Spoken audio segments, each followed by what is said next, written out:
Hello everyone, welcome to Business Core Tutoring. I'm Devon Coombs, and today I'm going to be discussing test-taking tips and techniques.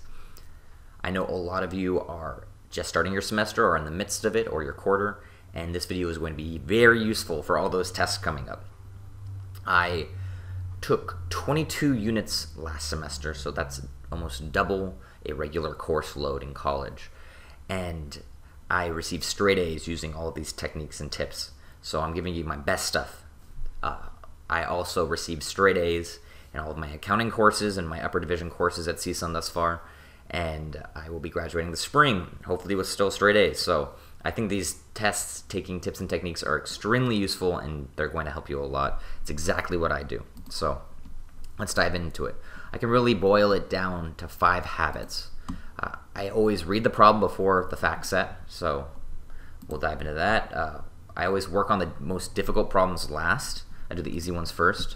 I manage my stress through a lot of different habits, which we'll go into. I read each problem very carefully, and then I do solve for speed, and then I focus on my accuracy second. I really solve for speed. So let's go with reading the problems before the fact set. So a lot of questions will give you a good paragraph or 2 paragraphs or maybe a whole page of facts, and it'll boil down to 1 or 2 questions. It happens a lot in accounting where at the bottom we'll say, figure out the statement of cash flows, and then you'll get a bunch of information up top. And some of the information isn't useful. So some of the fact sets generally hold unnecessary information. A lot of times they put information to get you off course. So read the problem first so you know what you can cross out. I'll actually go and cross out information I don't need in a fact set so I can focus on the information I do need. It'll save you a lot of time. Reading the entire fact set just wastes so much time. I never do it, ever. I read the problem first. It really helps you focus on what you're trying to solve too. So a lot of times if I read the problem first and then I go back to the fact set, I'm like, oh, okay, I really get what I need to pull out now. And it helps me solve the problem quicker and focus and hone in. If I read the fact set first, I can get confused and, oh, why am I getting this number? Oh, am I missing something? No, just hone in on the problem. And that really helps you with your information gathering and organization. Also, if I read the problem and it tells me I need to solve for a cash flow or an income statement, or if I'm doing a derivative, I don't have to try to compile all this information in an organized fashion. I know how to organize it, and I can solve much quicker. So that was for solving. You just want to read the fact set last. Always read the problem first. Then I work on my most difficult problems last. So if I get an exam and I see a difficult problem, I will do that at the end. There's a lot of reasons for this because it helps you manage your time. If there's a difficult problem and you save it for last, you'll know exactly how much time you have to solve that difficult problem. If you do it first, you might get tied up, you might solve it wrong, it's going to lower your confidence, and it's going to waste a lot of your time. Do your difficult problems last. Sometimes teachers will make 3 or 4 versions of an exam, and you'll just get the one that has the most difficult problem first. It'll stress you out. If it's really difficult, you don't understand it, move forward. Just do it last. Yeah, skip over the problems you're having difficulty with and just save them to the end. I do that all of the time. I remember I had some finals last semester where the first 3 or 4 problems I just didn't understand. And I was really freaking out. It really stressed me out. And then I just remembered, oh, I'll just skip these. And then I had tons of problems I totally understood. And then I went back to those, and they were simpler, or sometimes there's information in the other problems that will help you solve the more difficult problems. So just save them for the end. And then easy answers are easy points. So if you have the easy problems first, you'll have easy answers, and that'll make you get easy points, and that'll boost your overall grade. So if you do the difficult problems last and you just don't even get to them, if it's a multiple choice question or there's lots of questions, you'll do better on your exam. So I think this is just an excellent way to get more points. And if you work on the difficult problems first, you lose the easy points. So you get stuck on a difficult problem and then you have to rush through all the easy problems, you're going to miss out on those easy points. So just do this last. It's another really useful tip, and it does give you a better concept of how much time you need to spend on each problem. Stress for test taking can be really important. I used to get very anxious with tests. I still do sometimes, so I use these techniques to manage my stress. Visualization, I think this is great. I just imagine what it's like when the test will be over. I imagine going out and maybe having dinner with some friends, or seeing my fiance, or all of the success and how great it will be when I have that A.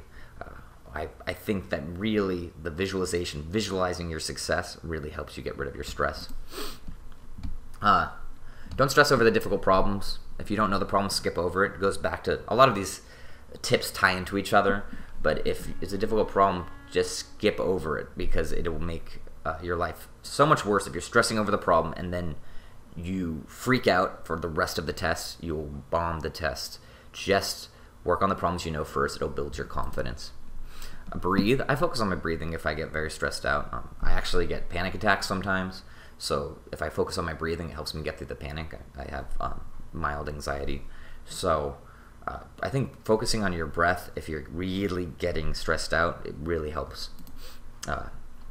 Again, start with easy problems first. It helps you build a flow, gets in the flow of the exam, and build your confidence, and that will really help you for the more difficult problems. And then just remember, everyone else is stressed out too. It's an exam. No one's having a great time with the exam. Everyone's freaking out and hoping that they'll get a good grade. So I think this will help you manage your stress. Also, sleep and eat well. I know so many students that cram the night before and maybe get 1 or 2 hours of sleep before an exam, and they do terribly on the exam. I tell so many of my students that I tutor, just sleep and eat well. Go out for a nice breakfast the day of, or eat a healthy dinner the night before.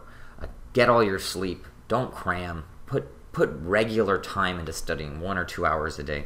Don't cram. It's so bad for you. Or don't eat a bunch of sugar before a test, or drink a bunch of coffee. It's going to just make you jittery, and it'll make you more nervous. So sleep and eat well. And lastly, do not overstudy. I know so many people too who they don't pace out their studying, and then they study the day of. Well, you see it all the time. Right before a class, everyone's asking, oh, do you know this concept? Do you know this concept? Unless it's something that's purely memory, if it's a concept that you have to work through, it's not going to help you. If it's memory, it might help you to, if you haven't memorized it, obviously you have to practice it. But if it's a concept that you have to understand, it's not going to help you last minute. Just don't overstudy. Just focus on it beforehand. Read the problems carefully. This will get a lot of people. So there's a few things you have to be wary of. Look out for double negatives. So if a problem says, this did not happen, so what is the wrong answer? That stuff can really throw you off. It just is a positive, right? 2 negatives equal a positive. Look out for double negatives. What is the problem really asking for? I always ask myself that, so it ties back into read the problem first. I look into the problem and say, okay, what is this really asking for? What information do I need to pull to answer this question? And is there a double negative or other little traps? So there's so many classes. I had a systems and operations management class last semester.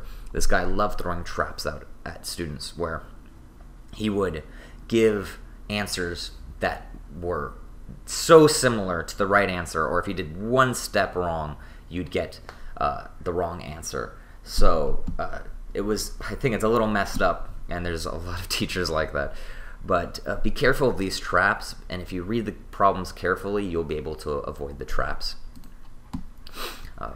Which of the following is incorrect? That's another common way to throw students off, or you'll get a multiple choice question, and at the end it will ask you what is incorrect, and then, or what is the most correct, and you really have to choose. And if you don't choose, if you are thinking the opposite, or you didn't read the problem carefully, you'll get really confused, and you'll think your whole conceptual understanding is wrong. So read carefully for these, so you aren't thrown off too much. And then this is my personal preference. I solve for speed first, then accuracy second. So if you're prepared for an exam, which you'll see in my other video, and I'll put a link up here, you should be able to do your exam quick. I can do almost every single exam I take, I do twice. So I always try to take a test twice when I am doing my exams. I first go for speed, which ties into everything else. I'll skip all the difficult questions. I'll do all the easy ones as quickly as possible, but I will read them carefully. And then I'll do a second time. I'll redo all of the easy problems to make sure I didn't miss anything or fall into any traps or misunderstand the question, and then I'll focus on the very difficult questions, and then if I have more time, I'll do the difficult questions again. And this will help you make sure you're not misreading the questions. It's just like proofreading yourself. A lot of times, I think this is great practice for anything, a great practice for anything in life, because if you write something, then you should read it from a second perspective. If you take a test, do the test again from a second perspective, like you're grading yourself. It's proofing yourself. It's making sure that you didn't make any stupid errors. Do not spend too much time on easy questions, so it ties back to the easy question part of this lecture. Just work out the problems as quickly as you can, but read them carefully, make sure you're doing them right, and then double check your work, because if you can read them twice and solve for the same answer, then you should be golden. And this will help you focus on the difficult questions. It goes back to do the easy problems first, difficult last. If you knock out all of the easy problems quickly, you double check them, then you can really focus on the questions that you're struggling with and put more time into them, and you should get a lot of easy points. So let's talk about the summary. Today we discussed why you should practice these habits, why they're useful for me. They have been very useful for me, and they've made me very successful in college.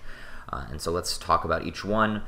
We talked about reading the problem before the fact set. Fact sets can be very misleading and have a lot of useless information that will make you waste time. Work on difficult problems last. Difficult problems take up the most time and can ruin your confidence for an exam. So focus on the easy ones first. Knock out the easy ones, get those easy points. Manage your stress. Stress and anxiety can ruin your exam.